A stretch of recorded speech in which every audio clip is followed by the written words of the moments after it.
이 말씀이 오늘 우리들에게 주시는 하나님의 말씀이 될 줄로 믿습니다. 결혼식 때마다 제가 사랑 얘기를 합니다. 사랑하라고 이렇게 권하죠.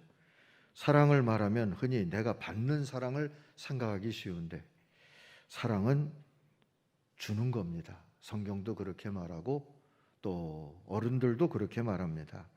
결혼식의 서약은 주겠다는 서약이지 사랑을 받겠다는 서약은 아닙니다. 서약한 대로 사시기 바랍니다. 받는 사랑은 배우자와 하나님에게 맡겨두고 약속한 대로 서약한 대로 평생 주는 사랑을 다짐하고 연습하고 또 그렇게 노력하면서 사십시오 하죠. 많은 사람들이 사랑할 줄 아는 능력의 문제라고 생각하지 않는 듯합니다. 그저 느낌과 감정의 문제라고만 여깁니다. 그래서 사랑을 배우고 익혀야 할 어떤 기술적인 것으로 여기지 아니하고 그저 느낌과 감정에만 생각을 머무르려고 합니다. 내 매력의 문제라고 사랑을 생각하는 분들이 그래서 많죠. 사랑을 배우려고 하기보다 매력을 갖추면 된다. 그래서 매력을 소유하기 위해서 그게 돈이 됐든 지식이 됐든 생김새가 됐든 그걸 추구하려는 분들이 많이 있습니다. 또 사랑을 대상의 문제라고 여기는 분들도 있죠. 늘 사랑할 만한 대상을 찾습니다. 내가 사랑하지 못하는 이유는 상대가 사랑할 만하지 않기 때문이라고 여기죠. 또 사랑에 빠지는 것만 생각하는 낭만주의자들도 있습니다. 이들은 사랑을 지속 가능케 하는 어떤 노력과 수고가 필요하다 하는 것을 간과할 때가 많죠. 첫 만남부터 열정적으로 빠지는 사랑을 생각하지만 사실 첫눈에 빠지는 것은 그만큼 외로웠다는 증거일 수밖에 없는 거예요. 심리학자들은 그래서 이런 오류에서 벗어나려면 사랑이 기술이라는 것을 인정하고 사랑의 이론도 습득하고 실천도 습득하는 과정이 필요하다고 말합니다.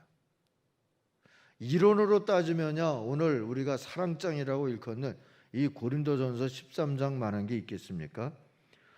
이만한 이론은 없다 생각해 두고 이걸 배우면 될 것 같고요. 실천은 가장 좋은 모델 우리 예수님을 생각하면 될 터인데 예수님도 하나님의 사랑에 대해서 해주신 이야기가 있어요. 그게 누가복음 15장에 세 가지가 나오는데 그 세 번째 이야기가 오늘 우리가 읽은 이야기죠. 사랑하는 아버지의 이야기입니다. 아들들을 사랑하는 아버지 이야기죠. 그 한 대목을 우리가 읽었습니다. 이 이야기 속에서 아버지가 아니 계시면 사실 별 희망이 없는 집안의 이야기죠. 특별히 아들들은 그다지 희망이 있어 보이지 않습니다. 이 아버지를 주목하십시다. 아버지의 사랑을 바라보며 그 사랑을 배우십시다. 특히 큰 아들과의 대화 부분에서 드러나는 아버지의 사랑을 이 고린도전서 13장 우리가 읽은 부분에서 그 중에서도 5절의 말씀을 안경으로 삼아 쓰고 주목해 보려고 합니다. 오래 참고 사랑은 오래 참고로 시작되는 이 4절이나 다른 구절들에 비해서 이 5절은 비교적 덜 주목을 받는 구절입니다. 그래서 가장 연습이 필요할 것 같기도 하고요. 또 일상에서 연습하는 게 가능한 그런 사랑 얘기라고도 여겨지죠. 이건 제 주관적인 느낌입니다. 한번 다시 보십시다. 사랑은 무례히 행하지 아니하며 자기의 유익을 구하지 아니하며 성내지 아니하며 악한 것을 생각지 아니한다. 이 사랑을 누가복음 15장에 있는 아버지의 모습에서 우리들이 찾을 수 있습니다. 첫 번째로 사랑은 무례하지 않습니다. 아버지는 무례하지 않습니다. 근데 큰아들을 보실까요? 동생을 지칭하면서 이 아들이라고 30절에서 이야기를 하죠. 이 헬란말의 뜻은 당신의 자식이라는 뜻이에요. 나하고는 별 상관없이 그저 아버지의 자식이라는 그런 표현입니다. 아버지 앞에서 무례한 언사이지요. 이에 대해서 아버지는 내 동생이라고 정정해서 불러주십니다. 큰아들을 부를 때도 아버지는 무례히 행하지 아니하죠. 예 너는 이렇게 말씀하시는데, 예 너는 할 때 그 예는 아이야, 아가야, 아들아 뭐 이런 애정을 담은 호칭입니다. 아버지가 아들들을 대하는 이 호칭 속에 담겨있는 사랑, 그 사랑이 우리를 부르실 때, 우리를 보실 때에도 같은 사랑을 담고 계시다는 것을 기억하십시다. 그런데 사랑하는 성도 여러분, 우린 이상하게도 가까운 사람, 특히 가족에게 더 못할 때가 많습니다. 가끔 보면 가족들에게, 그리고 늘 함께 일하는 동료들에게, 또 우리가 한 몸의 지체라고 고백하는 교우들에게 잘 못하고 막대하는 걸 그저 편히 대한다, 이렇게 여기는 분들을 볼 수 있죠. 한 번은 TV에서 뭔가 잘 안 될 때마다 아내 탓을 하고 자식 탓을 하면서 화를 내는, 그것도 진심으로 무섭게 화를 내는 그런 아버지의 이야기를 본 적이 있어요. 모든 게 다 아내 탓이고 자식 탓이고, 자신이 깜빡한 일도 챙겨주지 않았다고 타박하는 그런 가장입니다. 함께 이야기를 나누던 패널들이 왜 그러느냐고 물으니까, 남한테는 그럴 수 없으니까 가족한테 그런다 그러더라고요. 사랑할 줄 모르는 겁니다. 여러분, 가족은, 특별히 자녀는 24시간 내에 다시 찾아오는 가장 소중한 나의 고객으로 여겨야 합니다. 배려와 존중이 없는 편한 관계는 억압이 되고 폭력이 될 수밖에 없다는 걸 명심하십시다. 그러니 사랑하는 성도 여러분, 가족에게 무례하지 않기를 다짐하고 무례하지 않도록 연습해야 합니다. 고객을 대하는 규율같이 가정에서나 교회에서나 일터에서나 가까운 사람들을 대하는 나의 사랑의 규율 한번 정해놓고 사시면 좋을 것 같아요. 오늘은 그 첫 번째 하나만 기억하십시다. 따뜻한 미소예요. 아침에 일어나면 가족들에게 미소부터, 교회 와서 교우들을 만나면 웃어주는 것부터 하십시다. 이 교회에서 반경 500m를 다닐 때는 무조건 웃으세요. 그것만도 전도입니다. 저 웃는 사람들은 다 저 교회에서 나오더라. 이것만 돼도 전도는 되는 거예요. 그러니 무례히 행하지 않는다. 나는 누구를 봐도, 특별히 가까운 가족들에게 늘 따뜻한 미소를 짓는다. 이걸 여러분 훈련하시자고요. 마스크 때문에 입은 드러나지 않지만 이 눈을 연습하셔야 돼요. 따뜻한 눈빛, 눈으로 웃어주는 거. 두 번째는, 사랑은 자기 유익을 먼저 구하지 않는다 그랬어요. 자기 것만 구하지 않는다, 이렇게 번역할 수도 있습니다. 누가복음을 보시면 가출했던 이 둘째 아들이 돌아왔잖아요. 아버지가 잔치를 베푸는데 아버지에게 큰아들이 따집니다. 쎄빠지게 일한 나를 위해서는 염소 새끼 하나 잡아주지 않더니 아버지 재산 다 날려먹고 온 저놈에게는 송아지 씩이나 잡아줍니까? 아깝다는 거예요. 사랑할 줄 모르는 사람의 특징 중에 하나는 남 주는 게 아깝죠. 베푸는 게 아까워요.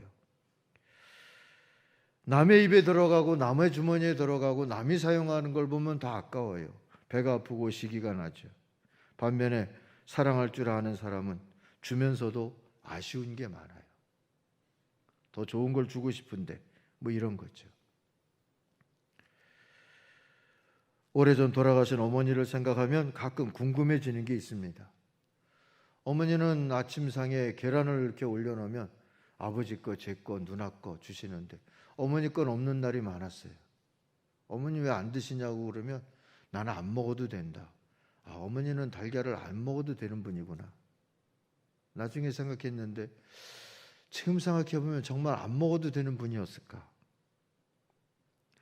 어머니는 황해도 어느 지방에 사과나무를 키우던 과수원집 딸이었어요. 어려서 사과를 삶아도 먹고 구워도 먹고 눈에다 파묻었다가 얼음 박힌 사과도 먹었다 그러신 분인데, 커서는, 아니 커서가 아니라 제 어머니셨을 때 사과 별로 안 좋아하신다면서 나는 감을 좋아해 하면서 감을 드셨어요. 다른 식구들은 감을 별로 좋아하지 않았거든요. 언젠가 한 번은 집에 감이 있었다 생각이 나서 먹고 싶은 날, 별로 안 좋아해도 먹고 싶은 날이 있잖아요. 감을 찾으니까 어머니가 내가 다 먹었다, 상하려고 그래서. 그래서 하나 맛을 보려고 그랬는데 아깝네, 제가 그랬어요. 그 아깝다고 말해놓고 제가 후회하고 죄송한 마음이 들었어요. 어머니는 어쩌다가 이 감이 생긴 게 감이 사과가 아니고 감이 생긴 게 아쉽다 하셨는데, 저는 어머니 입으로 들어간 감도 아깝다 했으니 이게 얼마나 죄송한가 하는 마음이 들어서예요. 지금도 궁금해요. 어머니는 언제부터 사과를 안 좋아하신 걸까? 정말 안 좋아하신 걸까? 그런 생각을 하게 됩니다. 요즘도 제 버릇 개 못 주고요. 아내가 맛있는 걸 해주면 혼자 맛있게 먹습니다. 지켜보던 아내가 어쩜 먹어보란 말 한마디도 안 하냐 그러면, 제가 달라고 그러지 같이 먹으면 되지 말하지만 아직 내가 멀었구나 이런 생각을 하게 됩니다. 그래서 의식을 하게 되면 연습을 하죠. 여보 같이 먹자. 당신도 먹지. 그래요. 의식을 해야 이게 연습이 되더라고요. 사랑하는 성도 여러분, 부자는 많이 가진 사람이 아니라 많이 권할 수 있는 사람, 많이 베푸는 사람이 부자입니다. 다시 말하면 사랑할 줄 아는 사람이 부자예요. 다른 사람이 좋아하는 걸 먼저 하자 하고 같이 하자 하고, 내가 좋아하는 것보다 다른 사람이 좋아하는 걸 먼저 먹자고 하고 같이 먹자고 하고, 다른 사람이 좋아하는 걸 기억해 주고, 그런 부자들이 되시기를, 부자로 사는 연습을 하시기를 바랍니다. 세 번째로, 사랑은 성내지 아니한다 그랬잖아요. 아버지는 성내지 아니하셨어요. 오늘 마지가 화가 나서 잔치에 참여하지 않겠다고 나가버리니까 아버지가 찾아 나와서 권했다고 오늘 28절이 전합니다. 참 대비되는 적나라한 장면이죠. 아들은 화를 내고 아버지는 쫓아나와서 사정하고 애원하고 그래요. 이 권한다는 말, 다른 성경에 달랬다는 말 표현도 있는데요. 이 달랬다, 권한다 하는 것은 사정하다, 빌다, 구걸하다 하는 말로까지 번역할 수 있는 단어입니다. 어떻게 사정했는가? 31절 2절을 또 한번 보세요. 예, 너는 항상 나와 함께 있으니 내 것이 다 네 것이로되 이 내 동생은 죽었다가 살아났으니 내가 잃었다가 얻었기로 우리가 즐거워하고 기뻐하는 것이 마땅하다. 제가 생각해 보면 어머니가 참 고맙고 존경스럽다 싶을 때가 있습니다. 제가 삐딱해질 때마다 달래주시고 빌고 구걸하다시피 해서 저를 이끌어 주셨어요. 제가 중학교 때 학교 다니기 싫다 그랬을 때 어머니가 내가 새벽마다 널 위해 기도하는데 산에 데리고 가서 그 얘기하시면서 우시는 통에 제가 학교를 다녔다 그 얘기를 한 적이 있잖아요. 제가 세례문답도 땡땡이를 친 사람이에요. 토요일 날 보통 세례문답이 있잖아요. 가기 싫어가지고 친구들하고 영화 보러 갔다가 집에 갔어요. 어머니가 하시고 네 아버지가 장로인데 뭐 이러시면서 저를 빌다시피 하셔가지고 그 다음날 아침에 주일날 아침에 목사님 앞에서 특별 문답을 받고 제가 세례를 받았어요. 지금도요, 오라는 시간에 안 오는지 못 오든지 그러시고 주일 아침에 나타나서 문답을 받겠다고 특별 문답을 청하는 분들이 없지 않아 계세요. 제가 그분들에게 아무 소리 못해요. 절 보는 것 같아서. 저분을 여기까지 오게 하려고 어떤 분이 또 얼마나 애썼을까 이런 생각을 하니까요. 우리 장로님들이나 부목사님들은 시간이 아니다 그럴 말 하실 수 있어도 저는 할 수가 없어요. 사랑하는 성도 여러분, 기독교의 특별한 점이 여기 있지 않습니까? 사람이 하나님 앞에 애걸하고 빌고 사정하는 게 아니라 하나님이 우리들에게 빌기도 하시고 구걸도 하시고 사정도 하시고 그러시잖아요. 사랑이죠. 참사랑은 성내지 아니합니다. 인내하며 달랩니다. 목사가 되고 장로, 집사, 권사가 되고 항존 직분자가 된다는 것은 누군가를 인내하며 달래는 사역자가 되는 거다 여기시기 바랍니다. 부서나 단체나 또는 사랑방이나 순회 장이 된다는 것은 달래는 사역 속으로 나를 주님이 부르시는 거다 여기시기를 바랍니다. 무엇보다도 부모가 된다는 것은, 남편이 되고 아내가 된다는 것은 끝까지 인내하며 사랑으로 달래는 자로 살겠다고 하나님 앞에서 서약하는 것과 같은 겁니다. 사랑하는 성도 여러분, 우리부터가 구걸하고 사정해서라도 구원의 길로 이끌어 주신 주님의 사랑을 은혜로 받았기에 오늘도 주님 앞에 있는 것 아니겠습니까? 그러니 화가 치밀 때마다 연습하십시다. 화가 치미는 거야 어쩔 수 없지만 그때마다 잠시 침묵하며 기도하세요.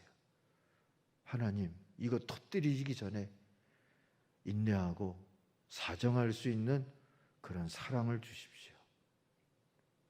정 힘들거든 자리를 피해서라도 좀 기도하고 들어오시는 거예요. 달랠 수 있는 사랑, 주님이 나를 그렇게 하셨듯이 나도 그럴 수 있는 사랑을 주십시오 하고 말이죠. 하나님의 우리의 노력을 축복해 주시리라 믿습니다. 네 번째로는 사랑은 악한 것을 생각지 아니한다 했습니다. 30절에 누가복음 15장 30절에 보니까 마지가 동생을 비방하는 얘기가 나옵니다. 창녀들과 어울려서 아버지 재산을 다 삼켜버린 이 녀석을 위해서 송아지까지 잡으신다는 말입니까? 하죠. 근데 이게 좀 부풀려진 표현이에요. 원래 13절에 보면 방탕하게 살면서 재산을 낭비했다, 이렇게 둘째 아들의 가출을 얘기해 주어요. 그저 방탕하게 살면서 그랬는데 이 형은 창녀들과 어울려서 아버지의 재산을 다 삼켜버렸다고 좀 더 세게 말하고 있지 않습니까? 사랑이 없으면 가능하면 부정적으로, 가능하면 악한 쪽으로 생각하고 말하게 돼 있습니다. 특별히 미워하지 아니하여도 사랑하지 아니하면 그렇게 된다고요. 소문의 심리학이라는 것이 있어요.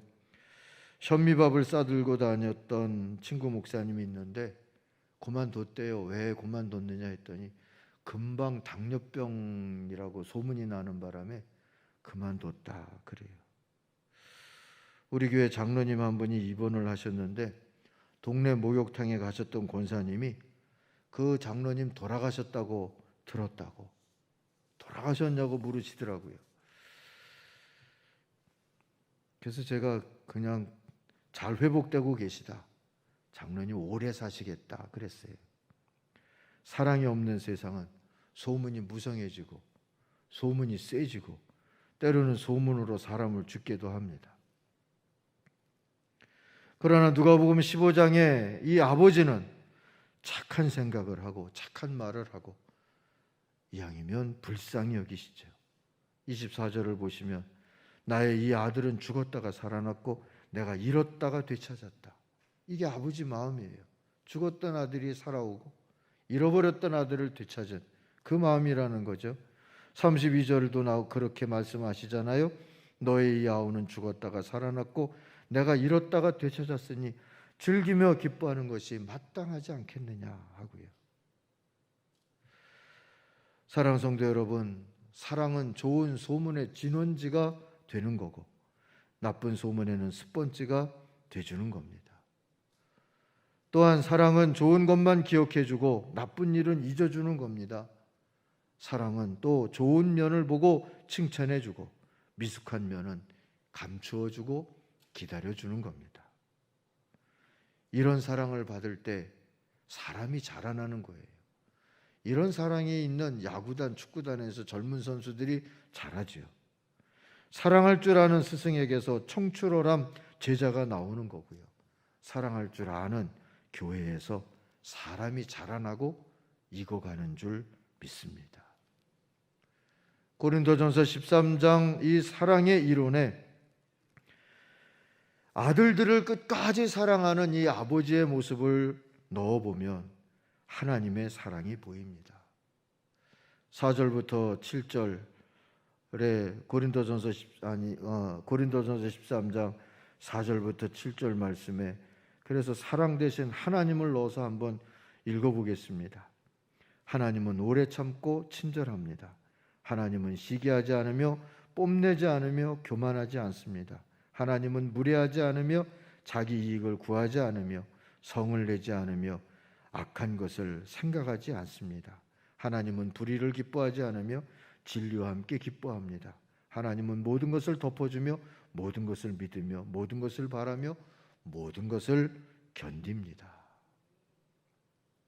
이 13장을 나누었던 묵상했던 새벽에 사랑 대신 예수님도 넣어보고 나도 넣어봤는데 오늘은 하나님을 넣어봤어요. 이 하나님을 의지하고 바라다 보시면서 내가 받은 사랑이 이런 사랑이구나 깨달으면서 믿음으로 감사하고 그 사랑을 닮아갈 수 있도록 성령의 충만함과 인도하심을 구하는 분들이 되시기를 바랍니다. 그렇게 살 때 우리가 받은 사랑으로 얻는 구원이 더 우리 가운데 감사가 되고 기쁨이 되고 그리고 우리가 사랑할 줄 아는 능력자로 부활하는 귀한 역사가 이루어질 줄 믿습니다. 주님은 십자가에 못의 힘으로 매달리신 것이 아니라 사랑의 힘으로 머물러 계십니다. 그 사랑이 사람을 살리고 공동체를 새롭게 하고 하나님의 나라가 임하게 합니다. 세상을 변화시킵니다. 아무도 사랑의 십자가를 지고 주님을 따르지 아니하면 어느 가정도 교회도 공동체도 세상도 지옥이 되기가 쉽습니다. 십자가를 피하는 큰아들 작은아들의 자리가 아니라 사랑의 십자가를 진 아버지의 자리에 서서 그 아버지의 사랑을 닮아가시고 아버지의 사랑을 부활시키는 하나님의 사람들이 다 되시길 주의 이름으로 축원합니다.